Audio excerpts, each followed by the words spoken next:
Hello everyone, welcome to I get Bhilai. बच्चों, आज का जो टॉपिक है काफ़ी इंपॉर्टेंट है, काफ़ी महत्वपूर्ण है आपके लिए। आप गेट की प्रिपरेशन कर रहे हैं, आप सीरियस हैं, आप अच्छी रैंक लाना चाहते हैं, टॉप 10, टॉप 50, टॉप 100 रैंक आप देखना चाहते हैं, तो आज का टॉपिक आपके लिए काफ़ी इंपॉर्टेंट है। सर, क्यों इंपॉर्टेंट है?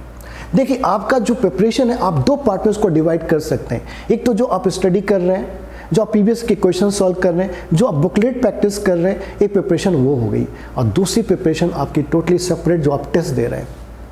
टेस्ट काफ़ी इंपॉर्टेंट है, तो 60% आप ले सकते हैं प्रिपरेशन कि आपका जो सब्जेक्ट कंप्लीशन हो गया, बुकलेट कंप्लीशन हो गया, प्रीवियस के क्वेश्चंस हो गए, वो 60% प्रिपरेशन है। 40% प्रिपरेशन आपके टेस्ट से होगी। तो टेस्ट को भी आप इम्पोर्टेंस दीजिए। टेस्ट ही आपके टारगेट को क्या करेगा? अचीव करेगा, आपको अपने टारगेट तक पहुंचाएगा। यदि आपने टेस्ट देना बंद कर दिया या आप डिमोटिवेट हो गए मार्क्स को लेकर, रैंक को लेकर, ठीक है, तो बहुत ही मुश्किल जाएगा। फिर आप मान के चलिए कि आपकी रैंक यहाँ पे क्या हो जाएगी? फिसल जाएगी। जो आपने सोच के प्रिपरेशन स्टार्ट किया था वो टारगेट आप अचीव नहीं कर पाएंगे। क्योंकि हमारे पास भी जो स्टूडेंट यहाँ पे रेगुलरली पढ़ रहे हैं, उनको भी जब मैं टेस्ट के लिए बोलता हूँ तो कुछ बच्चे तो हैप्पी होकर टेस्ट देते हैं, लेकिन कुछ बच्चे, कुछ क्या, काफ़ी लोग आप बोल सकते हैं यहाँ पर जो टेस्ट से घबराते हैं। सभी लोग घबराते हैं, नेचुरल सी बात है। टेस्ट मतलब बोलना मतलब थोड़ा सा लगता है कि ये अलग एक बला है, लेकिन हमें उसको तो पालना ही पड़ेगा, करना ही पड़ेगा, तभी हम अपने टारगेट को अचीव कर सकते हैं। ठीक है, तो आज हम डिस्कस करेंगे यहाँ पे। मैं आपको 5 स्टेप्स बताऊंगा यहाँ पर, जिसके थ्रू अपने मार्क्स को आप इंक्रीज कर सकते हैं, बढ़ा सकते हैं, आप मोटिवेट रह सकते हैं continuously.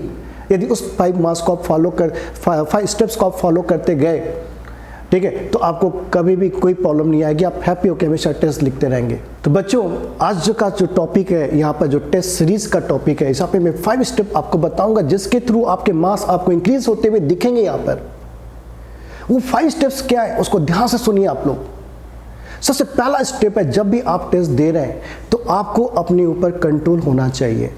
That is called emotion control. ये बहुत इंपॉर्टेंट है। यदि आप इमोशन कंट्रोल नहीं कर पा रहे हैं तो आप टेस्ट में अच्छा परफॉर्म नहीं कर पाएंगे। जब आप टेस्ट देना स्टार्ट करते हैं और आपके क्वेश्चंस आपसे नहीं बनते हैं, या आपको ऐसा फील होने लगता है कि आपके मार्क्स कम आने वाले हैं, तो आगे जो क्वेश्चंस आने वाले रहते हैं वो भी, जो आपसे बनने वाले थे वो भी क्वेश्चन आपसे बिगड़ जाते हैं। क्योंकि आप इमोशनल हो जाते हैं उस टेस्ट को लेकर। आप ये सोचने लगते हैं यार अब तो मेरा मार्क्स कम आ रहा है, हमारे दोस्तों के बीच में, हमारे बेस्ट फ्रेंड के बीच में हमारी इमेज क्या रह जाएगी? लोग मेरा मजाक उड़ाएंगे। तो आप फ्रेंड्स के बारे में सोचना स्टार्ट कर देते हैं। आप सोचते हैं कि मैं पेरेंट को क्या बताऊंगा, कि भी मम्मी पापा को क्या बताऊंगा कि मेरे मार्क्स कितने आए। उनकी भी एक एक्सपेक्टेशन है, या उनकी एक्सपेक्टेशन नहीं कि हमारी सेल्फ एक्सपेक्टेशन होती है हमेशा कि मुझे अच्छा करना है, जो कि हर आदमी को होती है कि मुझे अच्छा करना है। हमारी एक सेल्फ एक्सपेक्टेशन होती है अपने आप से, हम उसको फुलफिल नहीं कर पाते तो इमोशनल हो जाते हैं। हम फ्यूचर का देखने लगते हैं, यार मुझे IIT नहीं मिलेगा, मुझे IIIT भी नहीं मिलेगा, मुझे NIT भी नहीं मिलने वाला है। अब तो इस टेस्ट से हम पास को सोचने लगते हैं कि हमने पहले गलतियां की थी, फिर वही सारी गलतियां हो रही हैं, कैसे हो पाएगा? फ्यूचर, पास, फ्रेंड, पेरेंट, सोसाइटी, बहुत सी सारी दिमाग में आने लगती हैं। तो ये होता है इमोशनल, इसको कंट्रोल करना पड़ेगा आपको। आप जब टेस्ट दे रहे हैं बिल्कुल स्ट्रांग बनिए, मेंटली भूल जाइए यार, कोई किसी के बारे में नहीं सोचता, कोई भी, ठीक है, दोस्त मजाक उड़ाते हैं, वो कुछ ही टाइम के लिए टेम्प्रोरी होता है, परमानेंटली नहीं होता है। 10 दिन 20 दिन बाद सब वैसे नॉर्मल हो जाता है। और ये जो टेस्ट आप अभी लिख रहे हैं ये डिसीजन पॉइंट नहीं है, पहले ये आप ध्यान रखिए। ये प्रैक्टिस, इसको प्रैक्टिस मानिए कि आप प्रैक्टिस कर रहे हैं। जितना ज़्यादा टेस्ट देंगे, जितना ज़्यादा प्रैक्टिस करेंगे, उतना आपको बेनिफिट होगा। जो पेपर आपसे नहीं बना है उसको आप और अच्छा मानिए कि यार इस पेपर मुझे बहुत कुछ सीखने की ज़रूरत है, या ये पेपर मुझे बहुत कुछ सिखा रहा है लाइफ में। यही तो एक्सपीरियंस है बच्चों। इसी एक्सपीरियंस को लेकर आगे बढ़ना है। ये एक्सपीरियंस ही नहीं होगा आपको तो फिर आप आगे कैसे बढ़ पाएंगे? उसी एक्सपीरियंस को आगे नेक्स्ट पेपर में आपको क्या करना, अप्लाई करना है। तो अभी तो टाइम है आपके पास, अभी आप काउंट करेंगे तो आपके पास 6 मंथ का टाइम है। इतना टेस्ट दीजिए, इतना प्रैक्टिस करिए आप, तभी तो आप अच्छा परफॉर्म कर पाएंगे। तो प्रैक्टिस बहुत जरूरी है बच्चों। देखिए, जितने भी लोग हैं, सचिन तेंदुलकर है तो उसने भी पसीना बहाया होगा, प्रैक्टिस किया होगा, तभी आज उसका नाम है। धोनी है, उसने भी पसीना बहाया होगा, कुछ अलग से किया होगा उसने, तभी आज उसको लोग इतना प्यार दे रहे हैं। तो स्टार्टिंग में आपको मेहनत करनी पड़ेगी, अपने इमोशन को कंट्रोल करना पड़ेगा, तभी आप अच्छा परफॉर्म कर सकते हैं। Clear point? तो पहला पॉइंट सबसे इंपॉर्टेंट है, बाकी सब चीज़ें तो बाद की बात है, बनेगा नहीं बनेगा, इमोशन कंट्रोल करो, माइंड को अपने अंदर अपने आप को कंट्रोल करो, आप कंसंट्रेट करो। यदि आप इमोशन में आ गए तो आपका कंसंट्रेशन बिगड़ जाएगा, कंसंट्रेशन एक बार बिगड़ा तो फिर जो क्वेश्चन आपसे बनने वाले थे वो भी क्वेश्चन आपसे नहीं बनेंगे, आप नहीं बना पाएंगे। क्लियर? तो पहला पॉइंट क्लियर हो गया आप लोगों को। सेकेंड पॉइंट है बच्चों, जब भी आप पेपर दे के निकलते हैं, पेपर देने के बाद, ठीक है, तो एनालिसिस पार्ट बहुत इंपॉर्टेंट है। तो बच्चों यहाँ पे सबसे इंपॉर्टेंट है एनालिसिस, कि मान लीजिए आपने यहाँ पे, ठीक है, पेपर आपने दिया, पेपर आपका यहाँ पे मान लीजिए आपका 2 आवर का पेपर है, तो 1 आवर आपको एनालिसिस में भी देना है। क्योंकि आप एनालिसिस नहीं करेंगे, टेस्ट आपने दे दिया, क्वेश्चन बना नहीं बना, मिस्टेक हुआ, कहाँ हुआ, कैसे हुआ, एनालाइज नहीं किया आपने, तो आगे भी नेक्स्ट पेपर में, नेक्स्ट टेस्ट में फिर से वही प्रॉब्लम आपसे राइज होगी, और एक टाइम के बाद फिर आपके मार्क्स कम होते रहेंगे, तो आप डिमोटिवेट हो जाएंगे। 4-5 टेस्ट देने के बाद आप खत्म हो जाएंगे, फिर आप कंपटीशन से क्या हो गए, बाहर हो गए। ठीक है, तो इसलिए एनालाइज करना बहुत जरूरी है। तो एनालाइज जब भी आप करते हैं तो आपको यहाँ पे 3 टाइप के क्वेश्चंस यहाँ पे आपको मिलेंगे। एक ऐसा क्वेश्चन जो 100% आपसे क्या हो गया, बन गया, कहीं मिस्टेक ही नहीं हुआ आपसे, ठीक है। लेकिन कुछ क्वेश्चन ऐसे होंगे, ठीक है, जिसको आपने 50% तक सॉल्व किया, लेकिन 50% सॉल्व नहीं हो पाया, मतलब कुछ पॉइंट तक सॉल्व किया, कुछ पॉइंट तक आप सॉल्व नहीं कर पाए, क्वेश्चन आपका गलत हो गया या आपने अटेम्प्ट नहीं किया। क्योंकि आपको मालूम है कि 50% आपने सॉल्व किया, 50% बचा हुआ है, अटेम्प्ट करेंगे नेगेटिव होगा, तो आपने छोड़ दिया। ठीक है, कुछ क्वेश्चन ऐसे होंगे जिसमें आपको हवा ही नहीं लगी होगी, बना ही नहीं होगा आपसे। ठीक है, तो सबसे पहला पॉइंट ये है, इनको एनालाइज करना है। सभी क्वेश्चन जो बन गए उनको भी देखना है, जो नहीं बने, आधे बने, उनको भी देखना है, और जो बिल्कुल नहीं बने उनको भी देखना है। जो बन गए उनमें क्या देखना है सर? उनमें ये देखना है क्या इसका कोई दूसरा आंसर या प्रोसीजर हो सकता है, या दूसरा प्रोसीजर कोई शॉर्टकट मेथड हो सकता है इसका, कितना टाइम आपने लिया उस क्वेश्चन को सॉल्व करने में, वो भी एनालाइज करना जरूरी है। ठीक है, यदि उसका कोई शॉर्टकट मेथड आपको मिल जाए उस क्वेश्चन का, तो आगे आप उसको कम टाइम में सॉल्व कर लेंगे। जो नहीं बना, जो अटक गए आप, कहाँ पे अटक गए, कहाँ पे गलती हो गई, ठीक है, कहाँ से आप नहीं सोच पाए, उसको फाइंड आउट करिए। वो आपको आपका वीकर एरिया आपको बताएगा, भाई यहाँ पे आप वीक हो, यहाँ पर आपको उस टॉपिक को निकालिए, उस टॉपिक को फाइंड आउट करिए। यहाँ पर भी क्वेश्चंस आपसे हिले नहीं, ये भी आपको वीकर एरिया बताए, भैया ये टॉपिक आपने छोड़ ही दिया, आपने पढ़ा ही नहीं है। क्योंकि आपने पढ़ा ही नहीं था, इसलिए तो आप अटेम्प्ट नहीं कर पाए, इस टॉपिक को टच नहीं किया था आपने, तो उसको टच करिए। ठीक है, बहुत जरूरी है। जो नहीं बने, जो आपने नहीं पढ़ा है, जो वीक एरिया उसको फाइंड आउट करिए, जो आपने नहीं पढ़ा उसको फाइंड आउट करिए और उसको कवर करिए, जिससे कि नेक्स्ट टेस्ट में वो गलती आपसे ना हो। ठीक है, ये तो उस टॉपिक का क्वेश्चन आ रहा है तो आपसे बनना चाहिए। तो इसी तरह से आप अपने आप को इंप्रूव कर सकते हैं कि यहाँ पे जो आपसे नहीं बना, ठीक है, यहाँ पे जो आपसे सिली मिस्टेक हो गया, जहाँ पे कैलकुलेशन मिस्टेक हो गया आपसे, जहाँ पे ऑनलाइन कैलकुलेटर हम लोग यूज़ करते हैं, आपने प्रॉपरली प्रैक्टिस नहीं की है, वहाँ पे गलती आपने कर दिया है।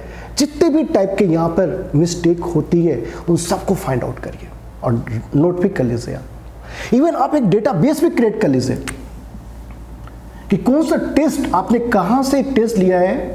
मान लिया आपने 2 टेस्ट सीरीज लिया हुआ है, ठीक है, आपने यहाँ पे डेटा स्ट्रक्चर आपने टेस्ट दिया, ठीक है, तो आप यहाँ पे लिखिए आई गेट का टेस्ट मैंने स्टार्ट किया यहाँ पे। ठीक है, यहाँ पे कितने मार्क्स का था, ये 25 मार्क्स का था, कितना मार्क्स मिला, और यहाँ पर बिग मिस्टेक क्या था, बिग मिस्टेक क्या किया आपने, कहाँ पे बिग मिस्टेक किया, उसको भी लिख लीजिए आप। ठीक है, और कहाँ पर आपने छोटा मिस्टेक किया उसको भी लिख लीजिए आप, कॉलम बना लीजिए कि big mistake, small mistake, silly mistake type का 3-4 कॉलम बना लीजिए अपने हिसाब से सोचकर। देखिए आप 3-4 टेस्ट के बाद ये सारी गलतियां आपसे धीरे धीरे रिमूव होती जाएगी, क्योंकि जब तक आप लिख के नहीं करोगे ना चीज़ों को, उतना दिमाग में आपके बैठेगा नहीं। तो इन सब के लिए एक डेटाबेस प्रिपेयर कर लीजिए आप। तो क्या सीखा आपने कि आपको क्या करना है, यहाँ पर हर पेपर को क्या करना है, एनालाइज करना है। जितना आपने आवर टेस्ट देने में दिया है उसका 0.5% आपको कम से कम एनालाइज करना है। उस क्वेश्चन को देखना जो 100% बन गए, कोई उसका दूसरा प्रोसीजर है, उसका कोई शॉर्टकट मेथड है, उसको फाइंड करना है। यहाँ पर जो बिकर एरिया वो आपको मालूम पड़ जाएगा और यहाँ से जो अनटच टॉपिक है वो मालूम पड़ जाएगा, उनको भी कवर करिए। सिली मिस्टेक क्या क्या हुए आपसे, बिग मिस्टेक क्या हुए, मीडियम मिस्टेक क्या थे आपके, ठीक है, स्मॉल मिस्टेक क्या थे आपके, उनका एक डेटाबेस आप बनाइए। अब जैसे से डेटाबेस बनता जाएगा तो आपको एक ही निगाह में पता चल जाएगा कि मैंने ये सारी मिस्टेक की थी, मुझे ये मेन एग्जाम में नहीं करना है। अदरवाइज हम भूल जाते हैं कि क्या मिस्टेक किए थे। तो अपना मिस्टेक अपने को मालूम होना बहुत ज़रूरी है भाई, दूसरे कोई हमें नहीं बताने वाला है, ये चीज़ हमें करना पड़ेगा, हमें एनालाइज करना पड़ेगा। बच्चों जो थर्ड पॉइंट है काफ़ी इंपॉर्टेंट है आपके लिए, टाइम मैनेजमेंट। इसलिए इंपॉर्टेंट है कि कभी कभी हम लोग जब टेस्ट लिखते हैं तो टाइम आउट हो जाता है पहले और हमारा पेपर कंप्लीट ही नहीं होता है। मतलब कुछ क्वेश्चन हमसे क्या हो जाते हैं, छूट जाते हैं, हम वहाँ तक पहुँच ही नहीं पाते हैं, हमें टाइम कम पड़ जाता है। हम लोग ने बहुत सारे टेस्ट अभी तक दे चुके हैं, पहले भी दे चुके हैं, स्कूल में दे चुके हैं, कॉलेज में दे चुके हैं, सेमेस्टर में एग्जाम में दे चुके हैं। बस ये बस 10 मिनट और मिला होता तो इस पेपर को मैं और अच्छा कर लेता। तो बच्चों स्टार्ट टाइम नहीं मिलने वाला है, टाइम फिक्स है, उसी टाइम में आपको अच्छा परफॉर्म करना है। तो आपको ऐसा मैनेज करना है कि पूरा पेपर आप एक बार देख सके यहाँ पे। फिर बच्चे ये पूछते हैं सर कैसे हम लोग अटेम्प्ट करें, 1 मार्क्स को पहले अटेम्प्ट करें, 2 मार्क्स को करें, अपटी करें या मैथ्स करें। भाई ये कोई ऑर्डर नहीं है, सबका अपना अपना तरीका होता है सॉल्व करने का। अभी रिसर्च करने का टाइम अच्छा है आपके पास, काफ़ी अच्छा टाइम है, आप टेस्ट देते जाओ, रिसर्च करते जाओ, अपना ऑर्डर आप खुद प्रिपेयर करो। लेकिन आप मेरे से पूछते तो मैं ये बोलूँगा कि आपको पेपर को 2 से 3 राउंड में क्या करना चाहिए, कंप्लीट करना चाहिए। पहले उस राउंड में आप फर्स्ट राउंड में सबसे इजी क्वेश्चन जिनको देखते ही आपसे बन जा रहा है क्वेश्चन, उनको अटेम्प्ट करते जाओ, जिससे ये पछतावा ना रहे लास्ट में कि यार ये क्वेश्चन तो मेरे से बन ही रहा था और मेरे पास टाइम कम पड़ गया। तो जितने इजी क्वेश्चन पहले उनको सॉल्व कर लो आप। उसके बाद सेकेंड राउंड में जाइए आप। सेकेंड राउंड में उन क्वेश्चन को पकड़िए जिनको आपको लग रहा है मैं अब इनको बना सकता हूँ, लेकिन थोड़ा सा मुझे यहाँ पे वर्कआउट करना है, तो उसको आप बनाते जाइए, अब करते जाइए। ऐसा क्वेश्चन जिसको लग रहा है यार इसका तो छोरी मैं पढ़ा ही नहीं हूँ, उसको बिल्कुल छोड़ दीजिए, अभी उसको तो टच ही मत करिए आप, उसको सबसे बाद में, सबसे लास्ट में देखिएगा, ठीक है। लेकिन जिस क्वेश्चन में आपको लग रहा है कि इसको मैं यहाँ पे क्या कर पाऊंगा, इस क्वेश्चन को यहाँ पे मैं कर सकता हूँ, मुझे पता है, ठीक है, इसकी थ्योरी मुझे मालूम है, इसका प्रोसीजर मुझे मालूम है, तो उसको पहले सॉल्व करिए सेकंड राउंड में। फिर थर्ड राउंड में उन क्वेश्चन को लेके जाइए आप जो आपको ऐसा लग रहा था कि इसके बारे में शायद मुझे पता नहीं है, फिर ध्यान से पढ़िए। एक पॉइंट हमेशा ध्यान रखिए आप लोग, सबसे पहली हिम्मत आपको लानी पड़ेगी क्वेश्चन के अंदर घुसने का। जब तक क्वेश्चन के अंदर घुसोगे नहीं आप, जब तक उसको अच्छे से आप रीड आउट नहीं करोगे, पढ़ोगे नहीं, कंसंट्रेट नहीं करोगे, तब तक आप उसको कैसे क्रैक कर पाओगे। तो ये हैबिट डालिए आप कि हर क्वेश्चन को जब आपके पास लास्ट में टाइम बचेगा तो क्वेश्चन को एनालाइज करिए, अच्छे से पढ़िए, एनालाइज करके और उसका भी देखिए क्या प्रोसीजर आपको मालूम है तो बनाइए, नहीं है तो फिर टाटा बाय बाय, फिर आगे बढ़ जाइए आप, ठीक है। तो इस तरह से आपको मैनेज करना पड़ेगा। साथ में ये भी आप डिसाइड कर लीजिए कि 1 मार्क्स का क्वेश्चन को मुझे कैसे देना है, कितना देना है, कितना टाइम देना है। भाई 1 मार्क्स का क्वेश्चन है तो कितना टाइम आप देंगे, 3 मिनट देंगे आप, 2 मिनट देंगे आप, ठीक है। और क्वेश्चन पे भी डिपेंड करेगा, कभी कभी हो सकता है तुरंत आपसे बन जाए और कभी कभी हो सकता है कि मैक्सिमम टाइम कितना देंगे, ये बहुत इंपॉर्टेंट है। ऐसा नहीं कर सकते कि 1 मार्क्स के क्वेश्चन 15 मिनट आपने दे दिया, 20 मिनट आपने दे दिया, तो वो दिक्कत हो जाएगा, फिर बाकी कब बनाओगे आप। तो हर क्वेश्चन का एक टाइम लिमिट, मैक्सिमम टाइम में इतना ही दूंगा। 2 मार्क्स का क्वेश्चन मैक्सिमम में 4 to 5 मिनट का ही दूंगा, ऐसा एक टाइमर आपको बनाना पड़ेगा। उतने टाइम में बन गया ठीक है, नहीं बना तो आगे बढ़ जाओ। हाँ, एक चीज़ और ध्यान रखिए आप लोग, जब आप क्वेश्चन बनाते हैं, मैं बार बार बोलता हूँ यहाँ पर कि रफ पपली करिए आप। आपके पास मालूम होना चाहिए कि क्वेश्चन नंबर 1 कहाँ तक बन गया आपसे, नहीं बना तो ये आपके पास सेव होना चाहिए। यदि आपने पपली रफ वर्क नहीं किया हुआ है, ठीक है, तो फिर आपको नए सिरे से क्वेश्चन को उठाना पड़ेगा। जो कैलकुलेशन आपने कर लिया तो उसको रिकैलकुलेट करना पड़ेगा। मतलब यहाँ पे डुप्लीकेशन क्या हो रहा है, बढ़ रहा है, इंक्रीज हो रहा है, तो टाइम आपका खराब हो जाएगा। तो ये डुप्लीकेट वर्क जो होता है ना, बार बार नहीं करना चाहिए भाई। इसलिए प्रॉपर्ली आप 1 2 3 4 5 6 ब्लॉक बना लो, ठीक है। इससे क्लियर आपको मालूम रहेगा कौन सा क्वेश्चन आप छोड़ के बैठे हो, ठीक है, और कहाँ तक आपने सॉल्व करके बैठे। वैसे ऑनलाइन में तो दिखता ही है सामने, राइट हैंड साइड में आता रहेगा, कि कौन सा आपका कलर से पता चल जाएगा कौन से छोड़ के रखे हो आप। लेकिन कैलकुलेशन तो आप सिस्टम पे नहीं कर पाओगे ना, उसको तो कॉपी में करोगे आप। तो रफ वर्क भी इंपॉर्टेंट ही है, ठीक है। तो जितना आपने वर्क कर लिया है उसके आगे आपको सोचना रहेगा। तो ये भी आपको टाइम मैनेजमेंट में क्या करेगा, हेल्प करेगा। क्लियर पॉइंट यहाँ पे। तो ये मैं कहाँ पे ज़्यादा टाइम दे रहा हूँ, कहाँ पे कम दे रहा हूँ, कहाँ पे मुझे और टाइम मैं रिड्यूस कर सकता हूँ, कहाँ पे मेरी प्रैक्टिस कम है, मैं अपनी प्रैक्टिस को बढ़ा के उस टाइम को क्या कर सकता हूँ, मैं कम कर सकता हूँ। कैलकुलेशन में ज़्यादा टाइम लग रहा है, ऑनलाइन कैलकुलेटर में ज़्यादा प्रैक्टिस नहीं है, तो उसको प्रैक्टिस कर लो आप, टाइम रिड्यूस हो जाएगा, ठीक है। इस तरह से आप अपने आप को एनालाइज कर सकते हैं। बच्चों नेक्स्ट पॉइंट काफ़ी इंपॉर्टेंट है। नेक्स्ट पॉइंट है प्रेशर। प्रेशर क्यों होता है? क्योंकि जब हम टेस्ट पेपर को ओपन करते हैं, स्टार्टिंग के मान लीजिए 5 to 6 या 10 क्वेश्चन आपसे नहीं बने, तो माइंड में एक स्ट्रेस ले क्या होने लगता है, प्रोड्यूस होने लगता है। और स्ट्रेस इतना बढ़ने लगता है माइंड को, पेपर को लेकर जो डर पैदा हो जाता है उस टाइम में, उससे हमारा प्रेशर लेवल काफ़ी इंक्रीज हो जाता है। तो स्ट्रेस लेवल जैसे से बढ़ेगा, प्रेशर बढ़ेगा, प्रेशर बढ़ेगा, कॉन्फिडेंस आपका लो होते जाएगा। फिर आपको ये फीलिंग आने लगेगी, यार बस पेपर को मैं सबमिट करता हूँ, खत्म करता हूँ कहानी, ठीक है। आप आगे पेपर को सॉल्व करना ही नहीं चाहेंगे, आगे आप क्वेश्चन को बनाना नहीं चाहेंगे, क्योंकि स्टार्टिंग में आपसे 5 to 6 क्वेश्चन आपसे नहीं बने या आधे अधूरे बने, तो एक घबराहट अंदर से क्या होती है, पैदा हो जाती है। तो बिल्कुल डरने की जरूरत नहीं। मैं आपको बताऊं, ऐसे भी कुछ बच्चे यहाँ पे जो गेट के एग्जाम के दिन गए, वहाँ पे स्टार्टिंग के 10 क्वेश्चन से नहीं बने, तो वो खुद बताते हैं, सर स्टार्टिंग में गया मैं 10 क्वेश्चन मेरे से नहीं बना, मैं टेबल पे लेट गया, 15 से 20 मिनट लेट गया मैं यहाँ पर, ठीक। उसके बाद थोड़ा सा माइंड को कूल किया, फिर मैंने स्टार्ट किया टेस्ट को, फिर देना स्टार्ट किया, टेस्ट दिया, मैंने कंप्लीट किया कैसे भी करके। बीच बीच में मन आ रहा था कि मैं इसको सबमिट कर देता हूँ, लेकिन मैंने सबमिट नहीं किया, लास्ट तक करते रहा। उस बच्चे की रैंक पता है आपको कितनी आई, 400 के आसपास आई। या 20 मिनट जो उसने खराब कर दिया, उसको नहीं खराब किया होता तो उसकी रैंक और अच्छी आ सकती थी। तो ये चीज़ है, आपको कंट्रोल करना पड़ेगा स्ट्रेस लेवल। स्ट्रेस कंट्रोल होगा, प्रेशर कंट्रोल होगा, प्रेशर कंट्रोल होगा, कॉन्फिडेंस आपका क्या होगा, इंक्रीज करेगा, बढ़ेगा। यहाँ पर ये आपको ध्यान रखना है। कभी भी बीच में आपको प्रेशर को सबमिट करने के बारे में मत सोचिए, लास्ट तक आपको क्या करिए, सॉल्व करिए। आगे इजी क्वेश्चंस आएंगे, और पेपर में ऐसे कुछ क्वेश्चंस आते हैं जो सिर्फ छोड़ने के लिए होते हैं, सारे क्वेश्चन सॉल्व करने के लिए नहीं आते। मैं आपको बताऊं 58 क्वेश्चन भी आप बना देंगे, यदि आपकी एक्यूरेसी अच्छी है 58 के अंदर में, तो आप टॉप 50 में, टॉप 20 में आ सकते हैं। जैसे मेरे पास यहाँ पे कोमल राठौर थी, उसने 58 क्वेश्चन बनाया था, एक्यूरेसी अच्छी थी, 16 रैंक जनरेट कर ली थी उसने। तो ये बिल्कुल जरूरी नहीं कि 60 के 65 क्वेश्चन बनाइए आप। तो आप मान के चलिए भाई 5 क्वेश्चन 6 क्वेश्चन ऐसे रहते हैं, सिर्फ छोड़ने के लिए आते हैं, उनको बनाना नहीं रहता है। तो बिल्कुल स्ट्रेस लेवल को इंक्रीज मत होने दीजिए, कंटिन्यू आप करते रहिए, अपने आप को स्ट्रॉन्ग करिए, वहाँ पे डिप्रेस फील मत करिए। पेपर को, टेस्ट को स्किप करने के बारे में मत सोचिए। स्किप करने के बारे का मतलब हो गया कि आपने 3-4 टेस्ट दिए, आपके नंबर कम हो गए, तो आगे आप टेस्ट देना ही छोड़ दिया। आप टेस्ट देना छोड़ दिए, आपने मतलब प्रैक्टिस करना बेसिकली आपने छोड़ दिया, आप कंपटीशन से बाहर हो गए। तो आपको यहाँ पे ध्यान रखना है कि कंपटीशन के बारे में बिल्कुल नहीं सोचना है, कंटिन्यू आपको क्या है, वर्कआउट करना है, कंटिन्यू आपको टेस्ट देते रहना है, एनालिसिस करते रहना, अपने बिग पॉइंट फाइंड करना है, उसको स्ट्रॉन्ग करते रहना है, ठीक है, छोड़ना नहीं है, ठीक है, स्ट्रॉन्ग रहना है, कंटिन्यू रहना, फिनिश करना है आपको। आप जब भी टेस्ट देना है तो इंटायर टेस्ट फिनिश करने के बाद ही उठिए आप, पेपर कैसा भी जाए आपका, उससे आपको घबराने की जरूरत नहीं है। यहाँ पर डिप्रेस नहीं रहना है और टेस्ट को स्किप नहीं करना है, ये पॉइंट हमेशा आपको ध्यान रखना है। नेक्स्ट पॉइंट है कंटिन्यूअस इवैल्यूएशन। कंटिन्यूअस इवैल्यूएशन का मतलब क्या है यहाँ पर, कि आप जैसे पढ़ते हैं, ठीक है, पढ़ने के लिए आप क्या करिए, सबसे पहले टॉपिक को कंप्लीट कर लीजिए। टॉपिक कंप्लीट करने के बाद आप उसके प्रीवियस ईयर के सारे क्वेश्चन बना डालिए। प्रीवियस ईयर के क्वेश्चन बनाने के बाद आपका जो ब्रेन होगा और काफ़ी स्ट्रॉन्ग हो जाएगा, क्योंकि आपको ये पता चल जाएगा किस वैरायटी के क्वेश्चन यहाँ पे इस टॉपिक से पूछे जाते हैं।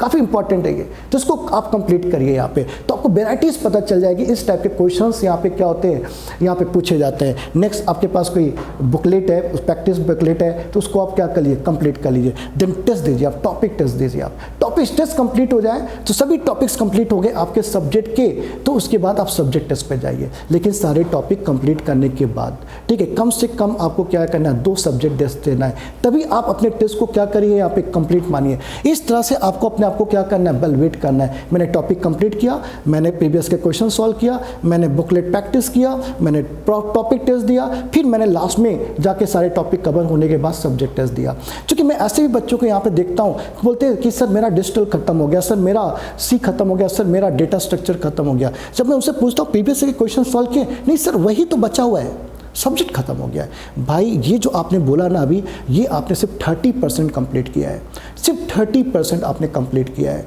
ठीक है। फिर फिर उसके बाद जो प्रीवियस गेट सॉल्व कर देंगे आप तो 30% और कंप्लीट हो जाएगा।